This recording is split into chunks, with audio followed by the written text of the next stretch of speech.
जय हिंद दोस्तों, स्वागत है आप सभी का आपके अपने परिवार द लॉजिकल साइंस में। मैं हूं आलोक सिंह आतिश और आज के इस वीडियो सेशन में हम लोग बात करने वाले हैं ग्रुप डी साइंस सेट 8 के डिस्कशन की। जी हां दोस्तों, इससे पीछे के वीडियो सेशन में हम लोगों ने ग्रुप डी साइंस सेट 7 का डिस्कशन देखा था। दोस्तों आज के इस सेशन में हम लोग 8 की बात करेंगे। और हाँ, आपकी जानकारी के लिए बताना चाहूँगा कि ये साइंस सेट का PDF आपको कहाँ मिलेगी। ये हमारे टेलीग्राम ग्रुप से मिल जाएगी, जिसका लिंक मैंने नीचे डिस्क्रिप्शन में डाल दिया है। आप वहाँ से जा करके ले सकते हैं। बहरहाल आइए अपने सेशन की शुरुआत करते हैं और चलते हैं पहले क्वेश्चन की तरफ। आपका जो पहला क्वेश्चन है आज के इस सेशन का, क्वेश्चन नंबर 1, बड़ा ही हलवा सा सवाल। क्या पूछा जा रहा है? आपसे पूछा जा रहा है कि एक पिकोमीटर डैश के बराबर है। आपका ऑप्शन दिया हुआ है 10⁻⁻11 मीटर, दूसरा ऑप्शन है 10⁻12 मीटर, तीसरा ऑप्शन है 10⁻12 मीटर और चौथा ऑप्शन है 10⁻11 मीटर। क्या होगा इसका आंसर? आप सभी कहेंगे कि सर हम सबों ने कई बार इस चीज़ को याद करा है कि एक पिकोमीटर कितना के बराबर होता है। तो गुरुजी एक पिकोमीटर 10⁻12 मीटर के बराबर होता है। तो आपके इस क्वेश्चन का सही आंसर क्या हो जाएगा? आप सभी कहेंगे sir option number C is the right answer of this question. मेरे मित्र, आप सबों के मन में सवाल उठ रहा होगा कि सर हम लोग फिजिक्स में 10 के पावर का यूज़ क्यों करते हैं। ध्यान में रखिएगा कि फिजिक्स में बहुत बड़ी राशि का भी उपयोग किया जाता है और बहुत छोटी राशि का भी उपयोग किया जाता है। तो बहुत बड़ी राशि और बहुत ही छोटी राशि को रिप्रेजेंट करने के लिए, व्यक्त करने के लिए हम लोग क्या करते हैं सर, 10 के पावर का सहारा लेते हैं या उसको हम लोग 10 के घात के रूप में लिखते हैं। आपके एग्जाम में 6 से 7 ऐसे 10 के घात हैं जो लगातार आपसे क्वेश्चन बन करके पूछे जाते हैं और इसको आप सभी चाहें तो आसानी से याद रख सकते हैं। आप कहेंगे सर कैसे याद रख सकते हैं? तो मेरे मित्र, आप सबों ने एक गाना सुना होगा कि इसमें तेरा घाटा मेरा कुछ नहीं जाता। आप कहेंगे सर बिल्कुल सुने हैं। तो बस इसी चीज़ को यहाँ पे हमको रिलेट कर लेना है। क्या सुने हैं सर? तेरा घाटा मेरा कुछ नहीं जाता, मेरा कुछ नहीं जाता। आप कहेंगे सर इससे हम कैसे याद करेंगे? आसानी से याद रख सकते हैं। यहाँ पे देखिए पहले क्या लिखा हुआ है सर, 13 लिखा हुआ है। तो 13 से आप टेरा याद रखेंगे।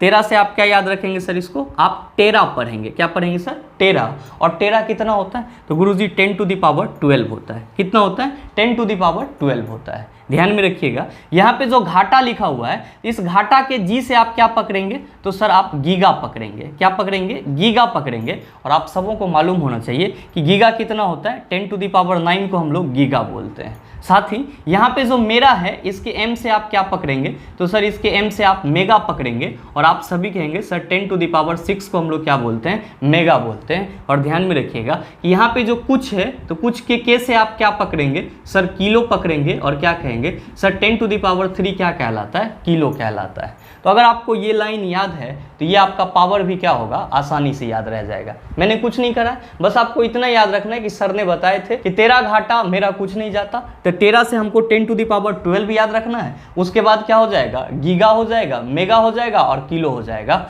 जब 10⁻12 टेरा हो रहा है, इसके बाद जितने भी हैं उसके पावर में आप क्या देख रहे हैं सर? सब में 3 घट रहा है। तो बस इसी सीक्वेंस को याद रखना है, ये चीज़ आपको आसानी से याद रह जाएगा। आप सभी कहेंगे कि सर आपने बताया कि 6 से 7 10 के पावर हम लोगों को याद रखना है, लेकिन आपने तो 4 ही बताया। मेरे मित्र 3 जो है आपको वो माइनस के रूप में याद रखना है, यानी कि जो माइनस वाला 10 का घात है उसको याद रखना है। मेरे मित्र, आप सबों ने मोबाइल नंबर पोर्टेबिलिटी का नाम जरूर सुना होगा। आप कहेंगे सर बिल्कुल सुने हैं। आप ये बताइए कि मोबाइल नंबर पोर्टेबिलिटी को शॉर्ट फॉर्म में आप क्या कहते हैं? तो आप सभी कहते हैं सर MNP कहते हैं। क्या कहते हैं? MNP कहते हैं। तो मेरे मित्र बस आप इसी MNP को याद रखिएगा। इस M से आप क्या याद रखेंगे? इस M से आप माइक्रो याद रखेंगे। माइक्रो कितना होता है? तो गुरुजी 10⁻6 को माइक्रो बोला जाता है। और यहाँ पे जो n है, इससे आप क्या याद रखेंगे? तो सर नैनो याद रखेंगे। और नैनो कितना होता है? तो 10⁻9 को नैनो बोला जाता है। और ध्यान दीजिएगा कि यहाँ पे जो p है सर, इस p से आप क्या याद रखेंगे? पिक्को याद रखेंगे। और क्या कहेंगे सर 10⁻12 को हम लोग क्या कहते हैं? पिक्को कहते हैं। तो अगर आपको ये 2 चीज़ याद है तो मेरे ख्याल से ये 7 10 के पावर आसानी से आपके माइंड में रहेगा और जब भी आपसे क्वेश्चन पूछा जाएगा आप उसका जवाब आसानी से दे पाएंगे। उम्मीद करते हैं आप समझ पाए होंगे। चलते हैं अगले क्वेश्चन की तरफ। आपका जो अगला क्वेश्चन है, क्वेश्चन नंबर 2, क्या पूछा जा रहा है आपसे? आपसे पूछा जा रहा है कि 20 केजी के हथौड़े द्वारा प्राप्त विभव ऊर्जा की गणना करें जब इसे 10 मीटर की ऊंचाई तक बढ़ाया जाता है, जबकि जी का वैल्यू कितना लेना है? 10 मीटर पर सेकंड स्क्वायर लेना है। आपका ऑप्शन दिया हुआ है 3000 पास्कल, दूसरा है 2000 जूल, तीसरा है 3000 वाट और चौथा है 3000 न्यूटन। क्या होगा इसका आंसर? आपसे क्वेश्चन पूछा जा रहा है कि कोई हथौड़ा है जिसका द्रव्यमान कितना है 20 kg है और उस हथौड़े को कितना ऊंचाई तक उठाया जा रहा है 10 मीटर की ऊंचाई तक उठाया जा रहा है और आपसे पूछा जा रहा है कि इस हथौड़े का विभव ऊर्जा क्या होगा। आप सभी सोच रहे होंगे कि सर ये विभव ऊर्जा क्या होता है, ये विभव ऊर्जा क्या होता है। मेरे मित्र, विभव को हम लोग इंग्लिश में क्या कहते हैं, तो सर इसको हम लोग इंग्लिश में पोटेंशियल कहते हैं और ऊर्जा का अंग्रेजी आप सबों को मालूम होगा। यानी कि आपसे क्या क्वेश्चन पूछा जा रहा है, आपसे क्वेश्चन पूछा जा रहा है कि ये जो 20 kg का हथौड़ा है जिसको 10 मीटर की ऊंचाई तक उठाया जा रहा है, इसका पोटेंशियल एनर्जी क्या होगा, यानी कि स्थितिज ऊर्जा क्या होगा, इसका स्थितिज ऊर्जा क्या होगा। तो आप सभी क्या ध्यान में रखेंगे, आप सभी ध्यान में रखेंगे कि विभव ऊर्जा को ही क्या बोला जाता है गुरुजी, स्थितिज ऊर्जा बोला जाता है। स्थितिज ऊर्जा के लिए फॉर्मूला क्या होता है सर, mgh होता है। क्या फॉर्मूला होता है, mgh होता है। आप सभी देख रहे हैं कि आपके क्वेश्चन में हथौड़े का द्रव्यमान कितना दिया हुआ है, तो गुरुजी 20 kg दिया हुआ है। कितना ऊंचाई तक उठाया जा रहा है, तो 10 मीटर की ऊंचाई तक उठाया जा रहा है। जी का वैल्यू कितना लेना है, तो सर 10 मीटर पर सेकंड स्क्वायर लेना है। मेरे मित्र, इन सारे वैल्यू को यहाँ पे जब हम लोग रखेंगे हम लोगों का आंसर आ जाएगा। देखिएगा आपका मास कितना है 20 kg, जी का वैल्यू सर 10, ऊंचाई कितना है सर 10। जब आप सबको गुना करेंगे तो आप सभी कहेंगे कि सर ये 2000 जूल हो जाएगा। कितना हो जाएगा, 2000 जूल हो जाएगा। और सही आंसर क्या हो जाएगा, आप कहेंगे sir option number B is the right answer of this question. उम्मीद करते हैं समझ पाए होंगे। चलते हैं अगले क्वेश्चन की तरफ। आपका जो अगला क्वेश्चन है, क्वेश्चन नंबर 3, क्या पूछा जा रहा है आपसे, आपसे पूछा जा रहा है कि साइकिल चलाते समय ऊर्जा का किस प्रकार रूपांतरण होता है। आपका पहला ऑप्शन है स्थितिज ऊर्जा पेशीय ऊर्जा में रूपांतरित होती है। दूसरा ऑप्शन है रासायनिक ऊर्जा पेशीय ऊर्जा में और फिर गतिज ऊर्जा में रूपांतरित होती है। तीसरा ऑप्शन है रासायनिक ऊर्जा यांत्रिक ऊर्जा में रूपांतरित होती है और चौथा ऑप्शन है यांत्रिक ऊर्जा गतिज ऊर्जा में रूपांतरित होती है। क्या होगा इसका आंसर। आपसे पूछा जा रहा है कि साइकिल चलाते वक्त ऊर्जा का रूपांतरण किस प्रकार होता है। मेरे मित्र, आप सभी कहेंगे कि सर किसी भी कार्य को करने के लिए किसकी जरूरत होती है, ऊर्जा की जरूरत होती है। और ऊर्जा मूल रूप से आपको कहाँ से प्राप्त होती है, तो आप सभी कहते हैं कि सर हम लोग जो खाना खाते हैं, हम लोग जो भोजन करते हैं, तो मूल रूप से ऊर्जा हम लोग को कहाँ से मिलती है, हमारे भोजन से मिलती है। यही भोजन जब हमारे पेट में जा करके पूरी तरह से डाइजेस्ट हो जाता है और फिर ऑक्सीजन के साथ ऑक्सीकृत होता है, तो क्या देता है हम लोग को सर, ऊर्जा देता है, एनर्जी देता है। मेरे मित्र, आप सभी कहते हो कि सर भोजन से हम लोग को किस प्रकार की ऊर्जा मिलती है, तो सर रासायनिक ऊर्जा मिलती है। किस प्रकार की ऊर्जा मिलती है, रासायनिक ऊर्जा मिलती है। जब आप साइकिल को चलाते हो तो आप क्या करते हो सर, तो सर साइकिल के पैडल को अपने पैर से दबाते हो। आपके पैर में क्या है सर, मसल्स है, मांसपेशी है। आप क्या कर रहे हो, अपने मांसपेशी से साइकिल के पैडल को दबा रहे हो। ध्यान में रखिएगा कि किसी भी वस्तु पर मसल्स के द्वारा जो एनर्जी लगता है, किसी भी वस्तु पर मसल्स के द्वारा जो एनर्जी लगता है उसको हम लोग क्या कहते हैं, मस्कुलर एनर्जी कहते हैं और हिंदी में पेशी ऊर्जा या मांसपेशीय ऊर्जा कहते हैं। आप कह रहे हो कि सर साइकिल के पैडल को अपने पैर के मसल से दबा रहे हैं, यानी कि आपका जो रासायनिक ऊर्जा था वो यहाँ पे पैडल को दबाने में किस में चेंज हो गया, तो सर मस्कुलर एनर्जी में चेंज हो गया, यानी कि पेशीय ऊर्जा में चेंज हो गया। तो आप ये कह सकते हैं कि सर रासायनिक ऊर्जा जो है वो किस में परिवर्तित हो जा रहा है, पेशीय ऊर्जा में चेंज हो जा रहा है, यानी कि मस्कुलर एनर्जी में बदल जा रहा है। जैसे ही आप साइकिल के पैडल को दबाते हो, साइकिल आपका क्या होता है, गतिमान हो जाता है, मूव करना शुरू कर देता है। और आप सबों को मालूम है कि किसी भी वस्तु के गति के चलते उसमें कौन सी ऊर्जा उत्पन्न होती है, तो सर गतिज ऊर्जा उत्पन्न होती है। यानी कि आपका जो मस्कुलर एनर्जी था वो पैडल दबाने के साथ ही किस में बदल जा रहा है, तो गुरुजी गतिज ऊर्जा में बदल जा रहा है। किस में बदल जा रहा है, गतिज ऊर्जा में बदल जा रहा है। आप क्या देख रहे हो, आप देख रहे हो कि साइकिल चलाते समय जो आपका रासायनिक ऊर्जा है वो किस में बदलता है, पेशीय ऊर्जा में बदलता है और पेशीय ऊर्जा किस में बदल जाता है, गतिज ऊर्जा में बदलता है। तो यही क्या होता है सर, साइकिल चलाते वक्त ऊर्जा का रूपांतरण होता है। तो आप बताइए कि सही आंसर क्या हो जाएगा। आप सभी कहेंगे sir option number B is the right answer of this question. उम्मीद करते हैं समझ पाए होंगे। चलते हैं अगले क्वेश्चन की तरफ। आपका जो अगला क्वेश्चन है, क्वेश्चन नंबर 4, क्या पूछा जा रहा है आपसे, आपसे पूछा जा रहा है कि धनात्मक त्वरण का अर्थ डैश है। आपका ऑप्शन है वस्तु का वेग कम होता है, दूसरा ऑप्शन है वस्तु का वेग स्थिर होता है, तीसरा ऑप्शन है वस्तु का वेग बढ़ जाता है और चौथा ऑप्शन है वस्तु का वेग शून्य है। क्या होगा इसका आंसर। आप सभी कहेंगे गुरुजी धनात्मक त्वरण का मतलब हुआ वस्तु का वेग बढ़ रहा है। धनात्मक त्वरण का मतलब क्या हुआ सर, वस्तु का वेग बढ़ रहा है या वस्तु का वेग बढ़ता है, वस्तु का वेग बढ़ता है। तो सीधे सीधे आंसर क्या हो जाएगा सर, ऑप्शन नंबर सी हो जाएगा। आप में से बहुत सारे मित्र सोच रहे होंगे कि सर ये त्वरण क्या है। मेरे मित्र ध्यान में रखिएगा कि किसी वस्तु के वेग में परिवर्तन की दर को हम लोग क्या कहते हैं, त्वरण कहते हैं। और त्वरण को हम लोग इंग्लिश में एक्सेलरेशन कहते हैं। और सर इसको रिप्रेजेंट करते हैं ए से। और ए इक्वल टू क्या फार्मूला होता है, तो गुरुजी v minus you by T क्या होता है, ए का फार्मूला हो जाता है, यानी कि त्वरण का फार्मूला हो जाता है। v क्या है, अंतिम वेग, u क्या है सर, प्रारंभिक वेग। आप सभी ये भी याद रखेंगे कि a इक्वल टू क्या होता है, तो सर dv बटा dt। dv को हम लोग क्या कहते हैं, वेग में परिवर्तन कहते हैं। और इस परिवर्तन होने में कितना समय लगा उसको हम लोग dt से रिप्रेजेंट करते हैं। तो ये दोनों ही फार्मूला आप याद रख सकते हैं। साथ ही आप ये भी ध्यान में रखेंगे कि त्वरण जो है ये आपका कौन सा राशि है, तो सर सदिश राशि है। कौन सा राशि है, सदिश राशि है। और इसका एसआई यूनिट क्या होता है, तो सर इसका जो एसआई यूनिट होता है वो होता है मीटर पर सेकेंड स्क्वायर। क्या होता है sir, metre per second square. साथ ही आप ये भी ध्यान में रखेंगे कि त्वरण जो है ये पॉजिटिव भी होता है। क्या होता है सर, पॉजिटिव भी होता है और निगेटिव भी होता है। और आपको ये भी ध्यान में रखना होगा कि पॉजिटिव त्वरण जब भी कहा जाएगा तो आप क्या कहेंगे कि सर इसमें वस्तु का वेग क्या होगा, बढ़ेगा। जब भी किसी वस्तु का त्वरण क्या होगा, धनात्मक होगा, इसका मतलब ये हुआ कि वस्तु का वेग बढ़ रहा है। और अगर वस्तु का त्वरण ऋणात्मक हो, वस्तु का त्वरण क्या हो सर, ऋणात्मक हो, तो आप क्या कहेंगे, सर वस्तु का वेग जो है वो घट रहा है।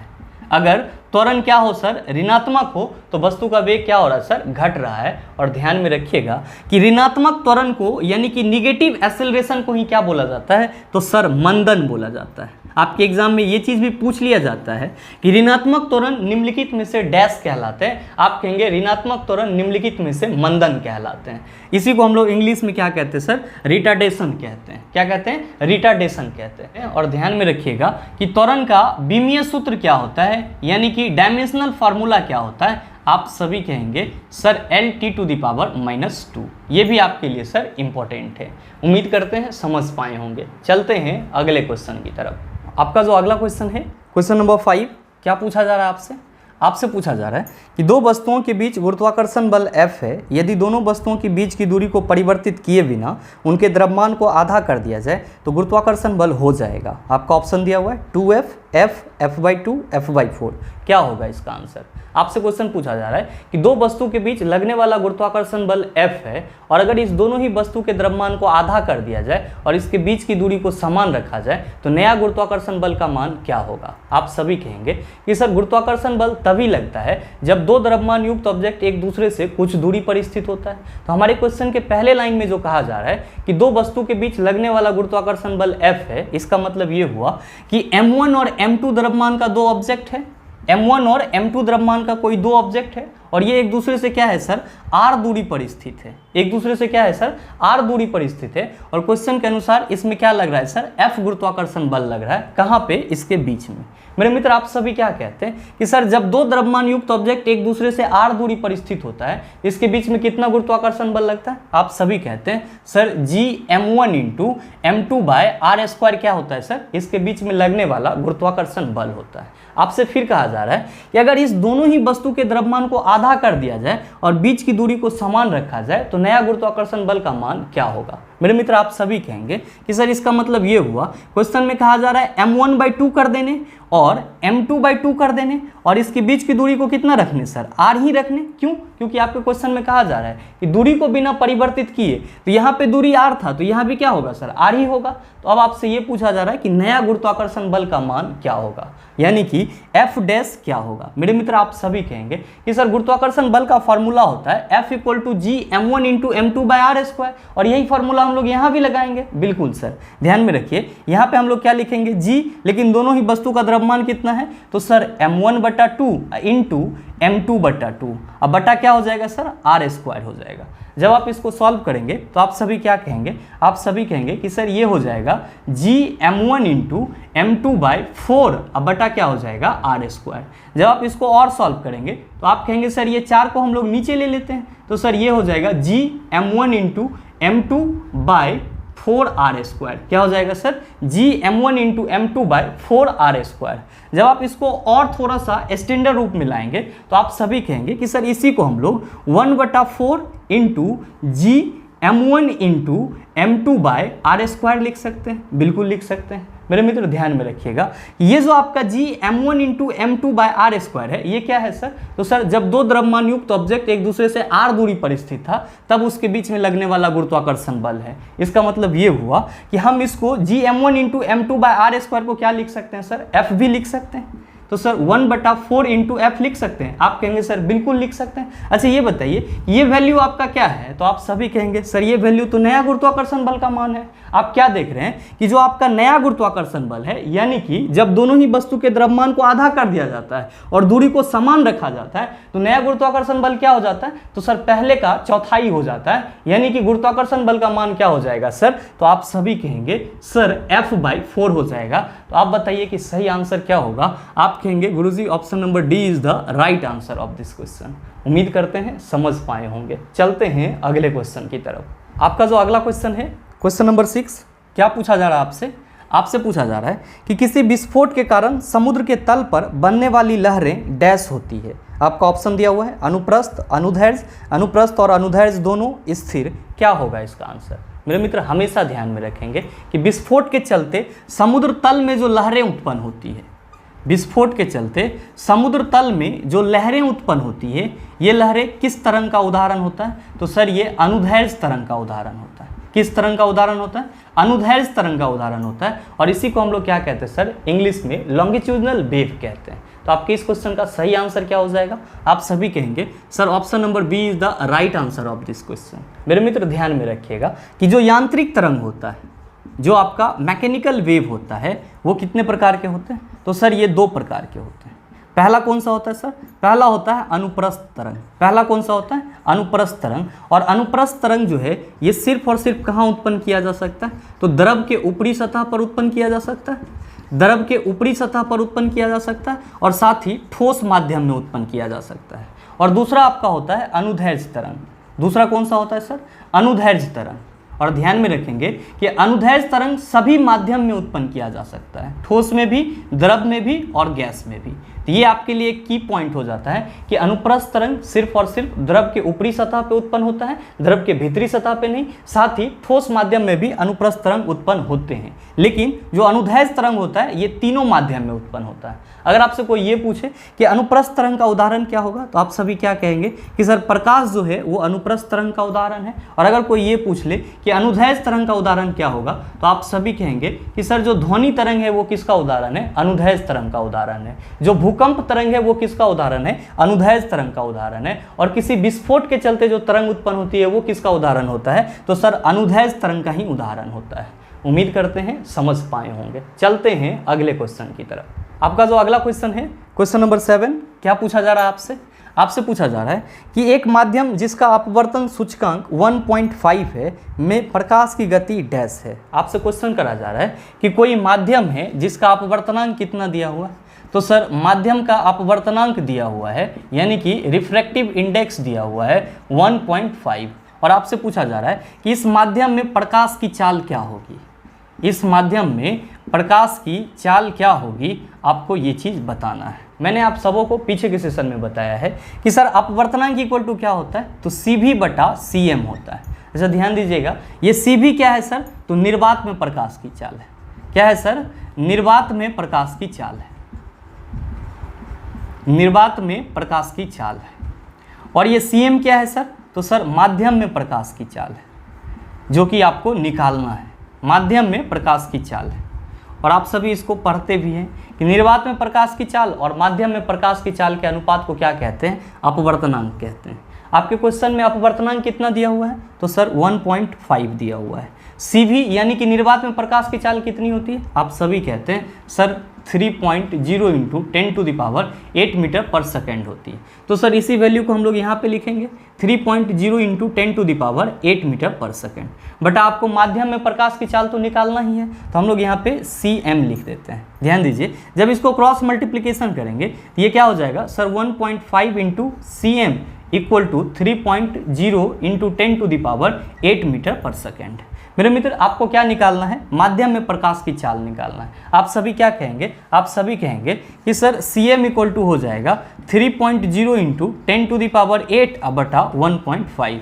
डेढ़ दूना कितना हो जाएगा सर 3, यानी कि माध्यम में प्रकाश की चाल कितनी होगी 2.0 इंटू 10⁸ मीटर पर सेकेंड। तो देखिए कि आपके किस ऑप्शन में ये वैल्यू दिया हुआ है। आप सभी कहेंगे कि सर हमारे ऑप्शन नंबर बी में ये वैल्यू दिया हुआ है, तो सही आंसर भी क्या हो जाएगा सर, ऑप्शन नंबर बी हो जाएगा। उम्मीद करते हैं समझ पाए होंगे। चलते हैं अगले क्वेश्चन की तरफ। आपका जो अगला क्वेश्चन है, क्वेश्चन नंबर 8, क्या पूछा जा रहा है आपसे? आपसे पूछा जा रहा है कि किसी गोलीय दर्पण की परावर्तक सतह का केंद्र वह बिंदु है जिसे डैश कहा जाता है। आपका ऑप्शन दिया हुआ है नाभि, मुख अक्ष, ध्रुव, त्रिज्या। क्या होगा इसका आंसर? मेरे मित्र आप सभी कहेंगे कि सर गोलीय दर्पण एक बार बता दो, तो ध्यान में रखिएगा बिल्कुल ही आसान भाषा में कि गोलीय दर्पण वो दर्पण होता है जिसका परावर्तक सतह कैसा होता है सर, गोलीय होता है, या ऐसा दर्पण जिसका परावर्तक सतह गोलीय हो, गोलीय दर्पण कहलाता है।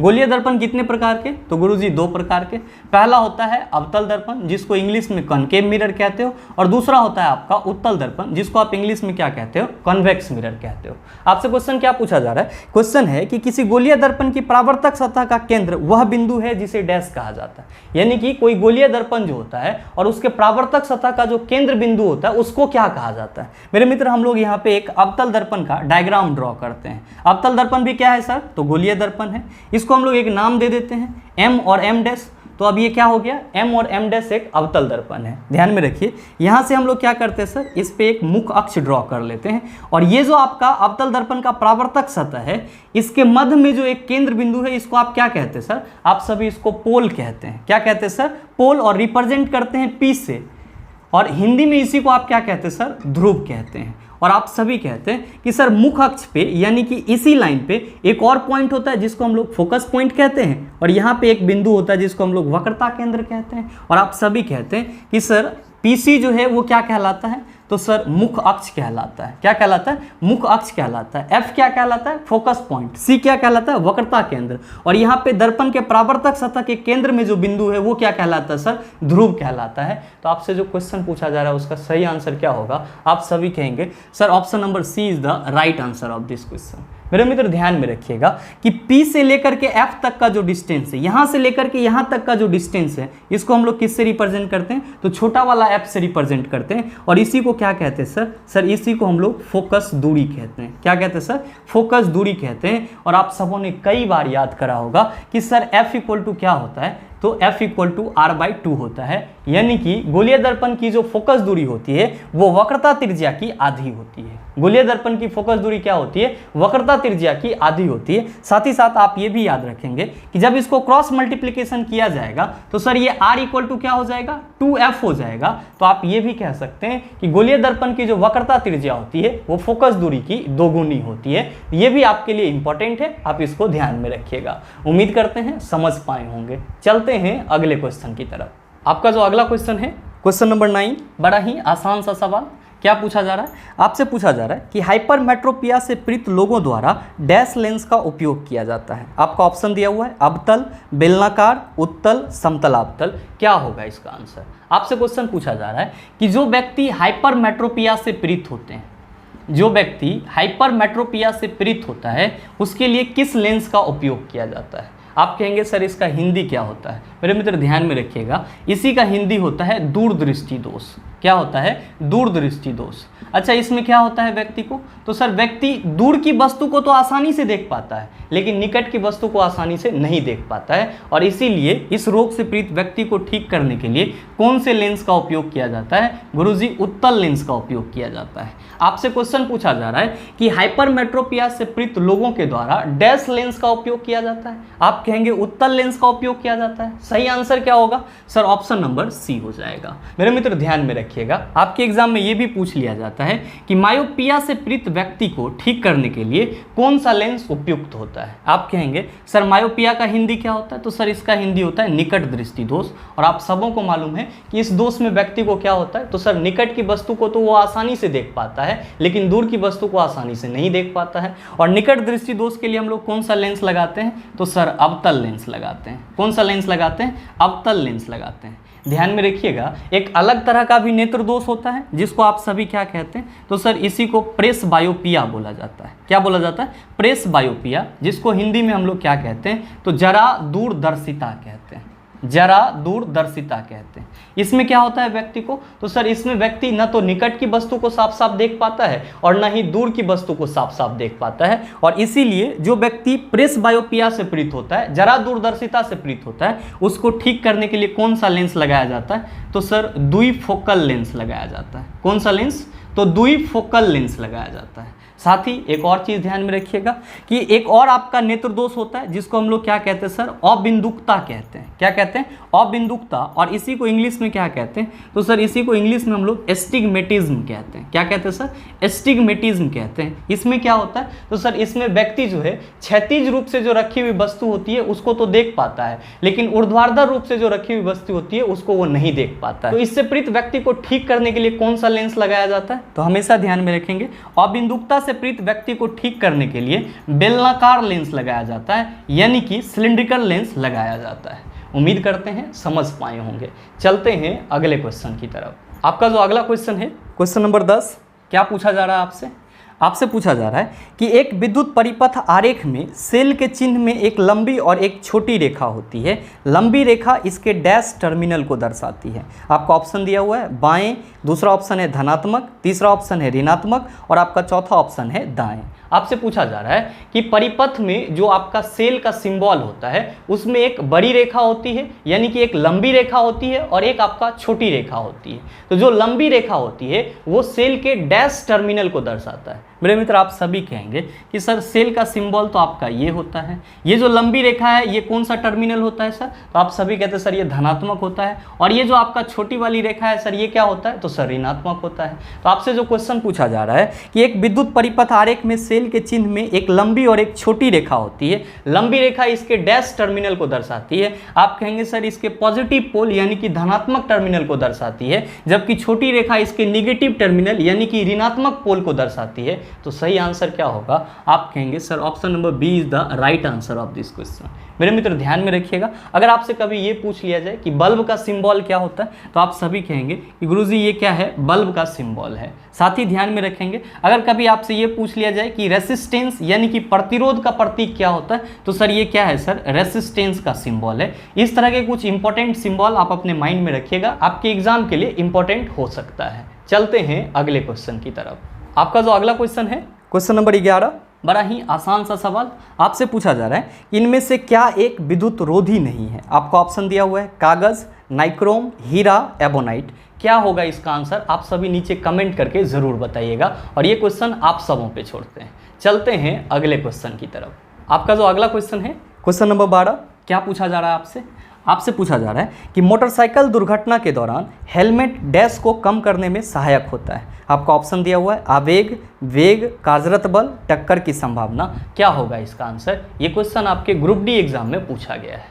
पहले तो आप ये समझो कि सर मोटरसाइकिल एक्सीडेंट में जो हम लोगों को चोट लगती है वो किसके चलते लगती है, आप सभी कहेंगे सर गिरने के चलते लगती है। फिजिक्स के दृष्टिकोण से थोड़ा सा आप यहाँ पे सोचिए कि आप जब गिरते हैं तो थोड़े समय के लिए गिरते हैं, और आप सबों को मालूम है कि किसी भी चीज़ पर अगर थोड़े समय के लिए कोई बल लगता है तो वो क्या कहलाता है सर, आवेग कहलाता है। किसी भी वस्तु पर अगर थोड़े समय के लिए बल लगता है तो उसको हम लोग क्या कहते हैं, आवेग कहते हैं। अच्छा आप इसके लिए फार्मूला भी लिखते हो सर, आवेग इक्वल टू फार्मूला क्या होता है, F इंटू टी होता है, यानी कि जितना बल लग रहा है और वो जितने समय के लिए लग रहा है दोनों को गुना कर देते तो हम लोग को क्या मिल जाता है सर, आवेग मिल जाता है। तो जब भी हम लोग जहाँ भी एक्सीडेंट करते हैं तो वहाँ पे जो हम लोग को चोट लगती है, रीज़न क्या होता है सर, वहाँ पे आवेग उत्पन्न हो जाता है। सपोज करो कि आप बिना हेलमेट के बाइक चला रहे हो और आपका एक्सीडेंट हो जा रहा है, तो क्या हो जाएगा सर, सर फट फुट जाएगा और बेकार आदमी हो जाएंगे। इसीलिए हमेशा ध्यान में रखिएगा कि जब भी आप बाइक चलाएं, चाहे आप थोड़ा दूर के लिए ही क्यों ना निकलें, हेलमेट आपके साथ होना चाहिए।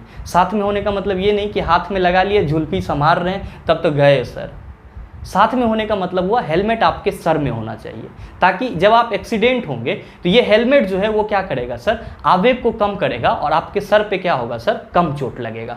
तो हमेशा ध्यान में रखिएगा, ये एक हिदायत के तौर पे भी कि जब भी बाइक चलाना है तो सर हेलमेट पहन के चलाना है, बगैर हेलमेट के थोड़ा भी दूर नहीं जाना है, क्योंकि होनी को कोई देख नहीं आया है। तो आपसे जो क्वेश्चन पूछा जा रहा है फिलहाल उसका आंसर क्या हो जाएगा, आप सभी कहेंगे सर ऑप्शन नंबर ए हो जाएगा। क्यों, क्योंकि हेलमेट जो है वो आवेग को क्या करता है, कम करता है। साथ ही ध्यान में रखिएगा आवेग को हम लोग जे से रिप्रेजेंट करते हैं और फॉर्मूला क्या होता है, F इंटू टी होता है। साथ ही साथ आप एक और चीज ध्यान में रखिएगा कि सर आवेग जो होता है इसको हम लोग कैसे डिफाइन करते हैं? तो सर संवेग में परिवर्तन को भी क्या कहते हैं? आवेग कहते हैं। संवेग में परिवर्तन को ही हम लोग क्या कहते हैं सर? आवेग कहते हैं। और हम लोग ये लिखते भी हैं, क्या लिखते हैं सर?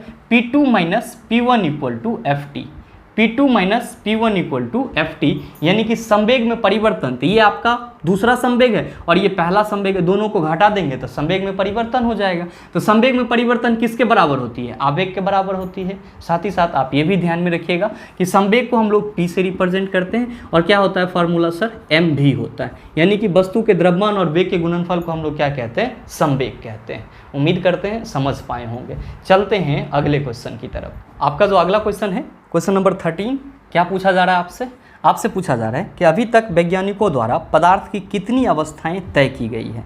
आपका ऑप्शन है 2, 5, 4, 3। क्या होगा इसका आंसर? हमेशा ध्यान में रखिएगा कि अभी आपके पास पदार्थ की कितनी अवस्थाएं हैं सर? अभी आपके पास पदार्थ की कितनी अवस्थाएं हैं सर? तो पदार्थ की 5 अवस्थाएं हैं आपके पास। कौन कौन सा? तो सर पहला है ठोस, पहला कौन सा है? ठोस। दूसरा है आपका द्रव, और तीसरा कौन सा है सर? गैस। और चौथा कौन सा है सर?